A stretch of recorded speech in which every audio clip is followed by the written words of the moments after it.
Welcome back to Voices of History and our series, Road to the Decline of Rome. Today we're talking about an emperor who seized power by killing his own brother in their mother's arms.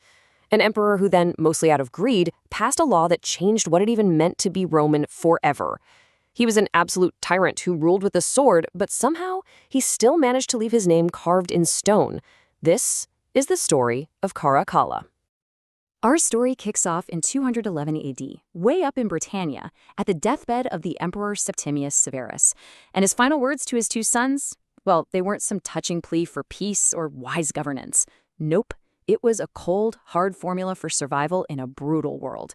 And that formula, it was about to set the empire on fire. You see, Severus had clawed his way to the top, unifying an empire torn apart by civil war. He left this newly stable empire to his sons, Caracalla and Geta. But this wasn't some gift. It was, for all intents and purposes, a poisoned chalice. I mean, you couldn't have picked two grubbers who were more different. And they didn't just dislike each other, they shared a deep, murderous hatred. Caracalla, the older one, was aggressive, cruel, and pretty good on the battlefield.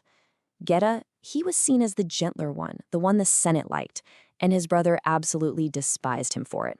Their dad even dragged them on military campaigns just to get them to bond. Yeah, that was a complete and total failure. So when they get back to Rome after their father dies, this family feud becomes actual state policy. The two new co-emperors couldn't even be in the same room. So what's their solution? They literally build a wall down the middle of the imperial palace. I'm not kidding. They walled up the hallways. They even talked about just splitting the entire Roman Empire in two. Caracalla gets the west, Geta gets the east. That's how bad it was. So who could possibly stop this train wreck? Well, it was their mother, the incredible Empress Julia Domna. She basically shamed them with this question, forcing them to drop the whole catastrophic plan. She managed to keep the empire in one piece, but there was no way she could stop them from hating each other's guts. You just knew this fragile, hostile truce wasn't going to last. Both of them knew it. For one of them to really, truly rule, the other one had to go. And Caracalla, being the more ruthless of the two, decided he wasn't going to wait around. He was about to commit a crime that would define his entire reign.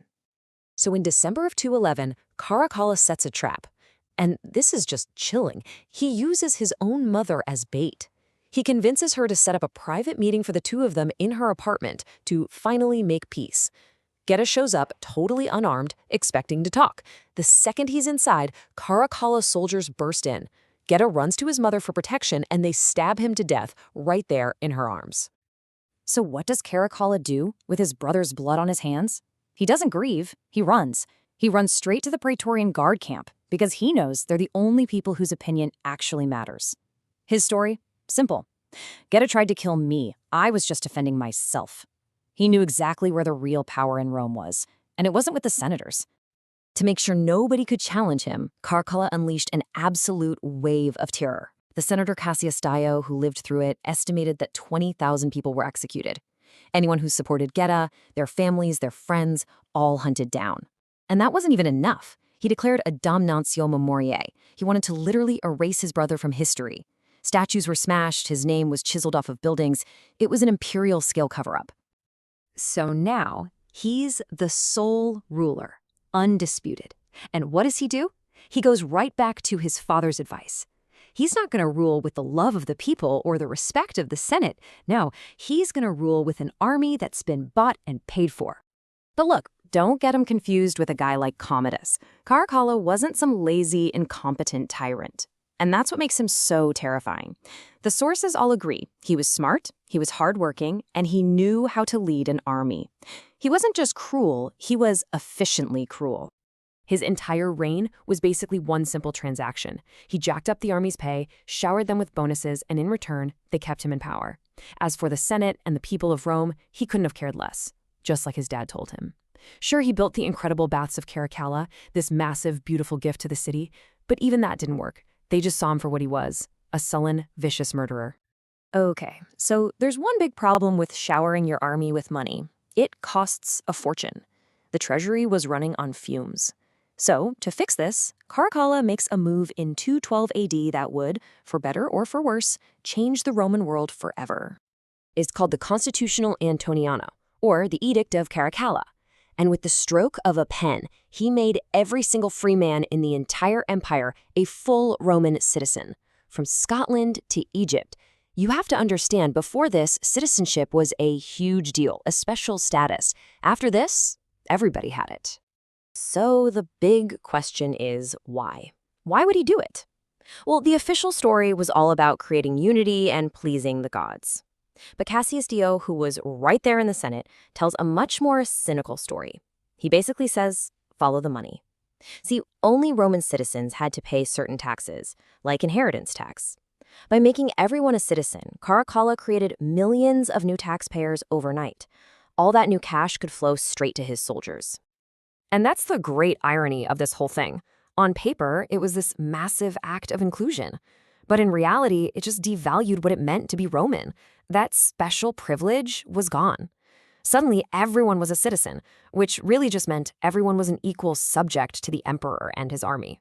So he's got his money, he's reshaped the empire, and then Caracalla leaves Rome and never goes back. He spends the rest of his life on military campaigns, obsessed with being the next Alexander the Great. But it's out there, on the road, that his own paranoia and brutality finally come back to bite him. At first, things went pretty well. He pacified the German frontier, but then he started getting more and more erratic. He went to Alexandria, and when the citizens there made some jokes about him killing his brother, his response was to massacre thousands of them. Then, in his obsession to be like Alexander, he launched this ill-conceived, unpopular war against Parthia. And in April of 2017, it all came to an end. Not in some glorious battle, but on the side of a road while he was, well, relieving himself. A soldier named Julius Martellius, who was angry about being passed over for a promotion, ran up and stabbed him. But this wasn't just some random act. The whole thing was secretly orchestrated by his own Praetorian prefect, Macrinus, who wanted the throne for himself. Caracalla's own bodyguards, sick of his war, were the ones who finished him off. Caracalla's reign wasn't that long, but his legacy was huge and hugely destructive. He created the perfect lethal blueprint for how to be a 3rd century emperor. Kill your way to the top, pay the army to keep you there, and forget about everyone else. He lived and died by his father's words, enrich the soldiers, and scorn all other men. So that leaves us with the big question, doesn't it? Was he just a monster, a blood-soaked tyrant who pushed Rome further down the road to decline? Or was the man who murdered his own brother also some kind of twisted visionary whose greedy, cynical edict accidentally created a truly universal Roman world? Be sure to subscribe to Voices of History for more chapters in our journey.